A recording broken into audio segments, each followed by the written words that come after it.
পূর্ব মেদিনীপুর জেলার একটি ঐতিহ্যবাহী শহর হলো ময়না বা ময়নাগড় রাজবাড়ি। সেই ময়নাগড় রাজবাড়ি নিয়ে আজকের ভিডিও। হাই হ্যালো ভিউয়ার্স, আমরা এখন পৌঁছে গেছি ময়নার রাজবাড়িতে। ময়নার রাজবাড়ি কেমন ছিল এবং ময়নার রাজবাড়ির টপ 10 প্লেস, মানে ময়নার রাজবাড়িতে ঘুরতে এলে তোমরা কি কি জায়গা দেখতে পাবে, আজকের ভিডিওটি সেটা নিয়েই।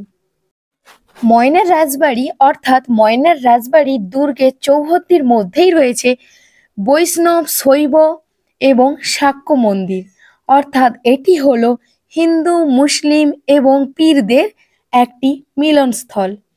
যাই হোক, আমরা এখন যাচ্ছি ময়না যাওয়ার উদ্দেশ্যে রওনা দিলাম।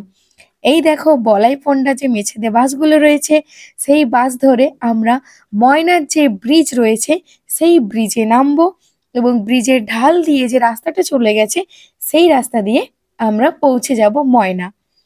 যাই হোক, ময়না পৌঁছানোর পরে একদিনের ট্যুরে তোমরা কোন কোন জায়গাগুলো দেখতে পাবে আজকে সেটা নিয়েই আলোচনা। প্রথমেই দেখতে পাবে ময়না রাস মন্দির। 464 বছরের পুরনো এই রাস মন্দির। 464 বছর ধরে পূর্ব মেদিনীপুর জেলায় অবস্থিত ময়নাগড় রাজবাড়িতে রাস উৎসব পালন করা হয়ে থাকে। বাহুবলীন্দ্র রাজ পরিবারের একজন বংশধর ষোড়শ শতাব্দীর প্রথম দিকে এই রাস উৎসবে সূচনা করেন। এখানে রাস উৎসব বলতে বাহুবলীন্দ্র পরিবার অর্থাৎ ময়নার রাজবাড়ি রাজ পরিবারের যে কুলদেবতা শ্যামসুন্দর জিউ রয়েছে, ওই শ্যামসুন্দর জিউকেই এই রাস মন্দিরে এনে পুজো করা হয়। কার্তিকী পূর্ণিমা অর্থাৎ যেটি রাস পূর্ণিমা নামে পরিচিত, ওই রাস পূর্ণিমার দিন থেকে রাস মঞ্চে এই শ্যামসুন্দর জিউকে পুজো করা হয়ে থাকে। ভোরবেলা 4টার সময় আদি রাজ পরিবার থেকে শ্যামসুন্দর জিউকে নৌকা বিহার করে, অর্থাৎ এখানে যে নদীটা দেখতে পাচ্ছ এই পরিখা বা নদী, ছোট নদী করে নৌকায় করে শ্যামসুন্দর জিউকে নিয়ে আসা হয় রাসমঞ্চে।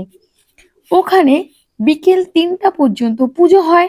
তারপরে 3টার সময় শ্যামসুন্দর জিউ প্রতিদিন নৌকা করে তার নিজ বাসস্থান ফিরে যায়, অর্থাৎ রাজ পরিবারে শ্যামসুন্দর জিউ যে মন্দিরটি রয়েছে সেই মন্দিরে ফিরে যায়।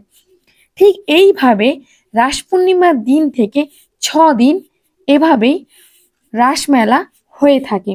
এছাড়াও মেলা হয়ে থাকে ওই পূর্ণিমার দিন থেকে পরবর্তী 15 দিন বা 20 দিন পর্যন্ত। এরপরে দ্বিতীয় নম্বর তোমরা দেখতে পাবে ময়না এলে ময়নার রাজবাড়ি। লাউ সেনের রাজত্বকালে তৈরি হয়েছিল এই ময়না রাজবাড়ি। তাহলে প্রথম তোমরা ময়না এলে দেখতে পাবে রাস মন্দির, দ্বিতীয় দেখতে পাবে এখানে ময়নাগড়ের রাজবাড়ি। রাজবাড়িতে মিলেমিশে রয়েছে বিভিন্ন ধর্মীয় মানুষদের মিলনস্থল, অর্থাৎ বৈষ্ণবদের যেরকম শ্রীচৈতন্য দেবের মূর্তি রয়েছে তেমন বৌদ্ধ মূর্তিও রয়েছে বুদ্ধদেবের। ঠিক সেরকম একটু দূরে তোমরা যখন নৌকা করে কালীদহ পার হবে তখনই দেখতে পাবে একটি পীর মন্দির, অর্থাৎ যেটি হচ্ছে 3 শতাব্দীর সুফি পীর দরগা, হজরত তুর জালাল শাহ দরগা রয়েছে। এছাড়াও রয়েছে মহান্ত নয়নানন্দ দেবের গোস্বামী সমাধি মন্দির। এছাড়াও কিছুটা দূরে রয়েছে ধর্ম ঠাকুরের মন্দির। এছাড়াও রয়েছে লোকেশ্বর শিব মন্দির, মহাকালী, রঙ্গিনী দেবী। ময়নাগড় রাজ্যের প্রতিষ্ঠাতা ছিলেন লাউ সেন, যিনি ছিলেন ধর্মমঙ্গল কাব্যের একজন নায়ক ও পাল বংশের রাজা। ময়নাগড়ের 3টি বড় পরিখা ছিল, অর্থাৎ 3টি বড় খাল ছিল। তার মধ্যে প্রথমটি হলো কালীদহ, দ্বিতীয়টি হলো মকরদহ। যখন ওই ময়নার ব্রিজ তৈরি করা হয়েছিল তখন মকরদহের অর্ধেকটার অংশ বুজে গেছে আর তৃতীয়টির অস্তিত্ব পাওয়া যায়নি। এখন দেখো আমরা নৌকা করে যেটা পার হচ্ছি ওটাই হলো কালীদহ। এই কালীদহ পার করে এখনো পর্যন্ত তোমাদেরকে রাজবাড়িতে প্রবেশ করতে হবে। তোমরা যদি কখনো ময়নার ব্রিজ ধরে যাও তখন নিচ থেকে দেখতে পাবে একটি বড় পরিখা বা খাল, সেই খালটিই হলো কালিদাহ, যেটা হচ্ছে রাজা লাউ সেন তার রাজ্যকে সুরক্ষিত করার জন্য এই 3টি বড় বড় পরিখা বা খাল নির্মাণ করেছিলেন, যেগুলি পুরোটাই কংসাবতী নদীর সাথে যুক্ত হয়ে রয়েছে। আর ওই যে দূরে মন্দিরটা দেখতে পাচ্ছ, ওটাই হলো সুফি পীর, যেটি হলো হজরত তুর জালাল শাহর দরগা বা সুফি পীর দরগা নামে পরিচিত, যেটা আমরা কালিদহ পার করার সময় দূর থেকেই দেখতে পারি। ঠিক আছে, তাহলে ময়না রাজবাড়ি, রাস মন্দির, সুফি পীর, তার সাথে কালিদহ পার করার একটি অদ্ভুত সৌন্দর্য তোমরা ময়না এলে দেখতে পাবে। এরপর তোমরা দেখতে পাবে শ্যামসুন্দর জিউ মন্দির। ময়নায় রয়েছে বাহুবলীন্দ্র রাজাদের কুলদেবতা রাধেশ্যাম সুন্দর জিউর দক্ষিণমুখী পঞ্চরত্ন অর্থাৎ 5 চূড়া বিশিষ্ট একটি মন্দির। নিত্য পূজা হয় এখানে, তবে এই পৌষী পূর্ণিমায় হয় এই শ্যামসুন্দর জিউর রাজ্যাভিষেক। রাজটিকা পরানো হয় এই বিগ্রহের কপালে, মাথায় থাকে রাজমুকুট। মন্দিরটি প্রায় 19 শতকে সংস্কার করা হয়েছে, তবে আদি মন্দিরটি 16 শতাব্দীর প্রথম দিকে তৈরি হয়েছিল বলে অনেকেই অনুমান করেন। এরপর আমরা দেখতে পাবো ময়নাগড়ের লোকেশ্বর শিব মন্দির। কালিদহ তীরে রাজবাড়ির পূর্ব দিকে রয়েছে 8 চালা বিশিষ্ট এই লোকেশ্বর শিব মন্দির। মন্দিরটির বেশ গভীরে রয়েছে শিব ঠাকুর। প্রায় 15 ফুট নিচে রয়েছে এই শিব ঠাকুরটি। তো শিব ঠাকুরটিকে আমরা সচরাচর দেখতে পাই না, শুধুমাত্র মন্দিরের ভেতরে প্রবেশ করলে দেখতে পাবে রঙ্গিনী দেবী, অর্থাৎ এখানে একটি ছোট কালী মূর্তি রয়েছে, যেটি রঙ্গিনী কালী মূর্তি নামে বা কালী দেবী নামে পরিচিত, এবং মন্দিরটির গায়ে রয়েছে টেরাকোটার অসংখ্য নিদর্শন। এর পরবর্তী লোকেশন হলো আয়না পুকুর, অর্থাৎ রাজবাড়ির ভেতরে যে পুকুরটি রয়েছে সেটি হলো আয়না পুকুর। এই পুকুরের অসংখ্য অলৌকিক কাহিনী রয়েছে, সেটা না হলে নেক্সট পার্টেই আসবো। আজকে তোমরা দেখে নাও কোন কোন জায়গাগুলো আমরা ময়না গেলে দেখতে পাবো। শুধু একটাই বলে রাখি, এই আয়না পুকুরে কিছুদিন আগে অর্থাৎ 3 থেকে 4 বছর আগে সংস্কার করা হয়েছিল। এখানে প্রায় 2 নৌকা কঙ্কাল পাওয়া গেছে, অর্থাৎ রাজদ্রোহী বা রাজবাড়ির বিরুদ্ধে যারা কথা বলে তাদেরকে মেরে ফেলা হতো। এর পরবর্তী লোকেশন হচ্ছে চণ্ডীমাতা মন্দির, অর্থাৎ ময়না রাজবাড়ি বা ময়নার সব থেকে ঐতিহ্যবাহী একটি মন্দির হলো চণ্ডীমাতা মন্দির। এই মন্দিরে শুভ কাজ, বিয়ে, অনুষ্ঠান, অন্নপ্রাশনও করানো হয়।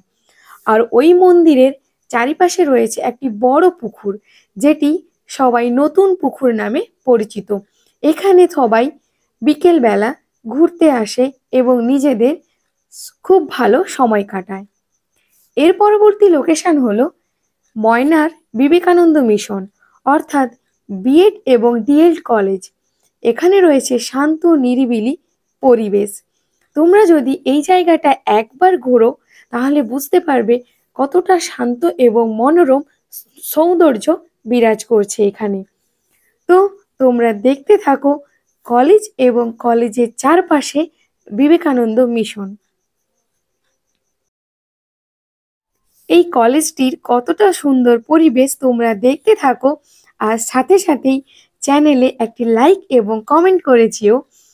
ময়না রাজবাড়ির পুরো ইতিহাস তোমাদের সামনে থাকবে পরবর্তী ভিডিওতে। আর আজকের ভিডিওতে তোমরা শুধু ময়নার গুরুত্বপূর্ণ জায়গাগুলো দেখতে থাকো। পরবর্তী পার্টে প্রতিটা জায়গার আলাদা আলাদা করে ভিডিও থাকবে এবং ময়নার ঐতিহাসিক কাহিনী নিয়ে অবশ্যই তোমাদেরকে দেখাবো। চলো এরপরে দেখো ময়না রামকৃষ্ণ মিশন এবং অন্ধ মন্দির।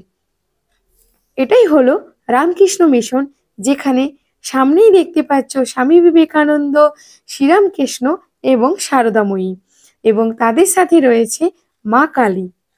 তো এরপরে দেখো এখানে রয়েছে, মানে তোমরা যদি এই রামকৃষ্ণ মিশন, সারদাময়ী এই জায়গাটাতে দাঁড়িয়ে থাকো, একদিকে দেখতে পাবে কলেজ, অন্যদিকে দেখতে পাবে অন্ধ মন্দির, আর একদিকে দেখতে পাবে এই মহান মহান মহাপুরুষদের স্ট্যাচু, তার সাথে দেখতে পাবে জগন্নাথ মন্দির।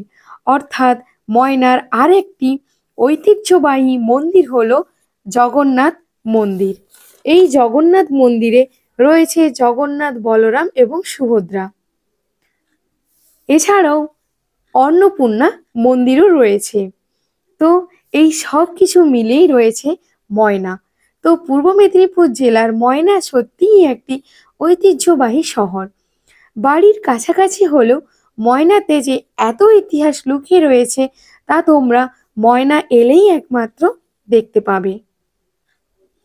যাই হোক, ময়না শহর কেমন লাগলো, তার সাথে আমার ভিডিও কেমন লাগলো অবশ্যই কমেন্ট করে জানাবে। আর যদি তোমরা কখনো ফাঁক পাও বা ছুটি পেয়ে থাকো, তাহলে উইকেন্ডে অবশ্যই একদিনের ট্যুরে ময়না শহরটাকে ঘুরে আসতে পারো এবং ময়নার ঐতিহাসিক কাহিনী জানতে পারো। ভিডিওটি কেমন লাগলো অবশ্যই কমেন্ট করে জানাবে। যদি ভালো লাগে একটা লাইক এবং বন্ধুদের সাথে শেয়ার করে নিও। আর যদি নতুন হয়ে থাকো অবশ্যই চ্যানেলটিকে সাবস্ক্রাইব করে নিও।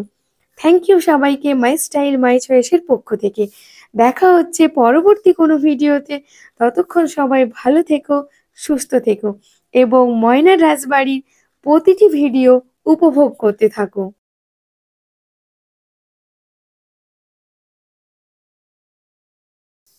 এটা হলো ময়নার জগন্নাথ ঠাকুর, তোমরা অবশ্যই দেখতে পেলে।